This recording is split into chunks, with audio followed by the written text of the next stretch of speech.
and company were fishermen. Fishing was their livelihood, and it is safe to say they were experts in this field. They know where to find the fish. Yet, one particular night, they caught nothing. And so, the next morning, they were there on the shore, disappointed, unknowingly. It was a moment that could drastically change their life.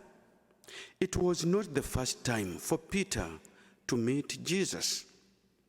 Prior to this reading, we saw Jesus heal his mother-in-law.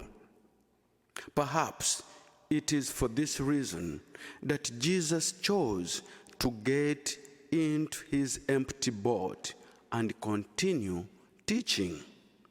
The reading does not tell us what Jesus was teaching about. What is relevant is what happened next. Jesus tells Peter and company to put out into deep water their nets for a catch. After an initial resistance, Peter obeyed the Lord, and the miracle happened.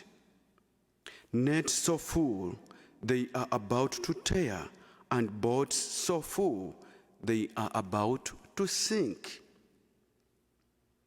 Peter at once realized his sinfulness and asked the Lord to go away. But Jesus insisted and instead advised him not to be afraid, that from now on they will be catching men. With that, they left everything and followed him. That is the same message, my dear brothers and sisters. We are not supposed to be afraid when we are with Jesus. Was it a coincidence that Jesus came into their life at a moment of desperation? No. What are the lessons we learn about this?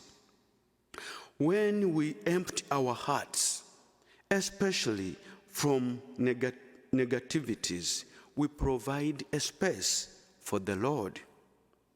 Our sinfulness and weakness do not prevent God from loving and calling us. Many times God works in us when we are at our moment of disappointment. He wants us to have a deep relationship with him. He wants us to have a deeper understanding of his teaching.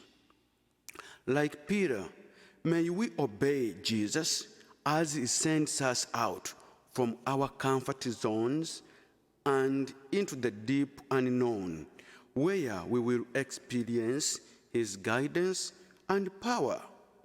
Like the apostles, may we be ready to leave our boats full of fish, because we recognize that Jesus is more important than anything in this world.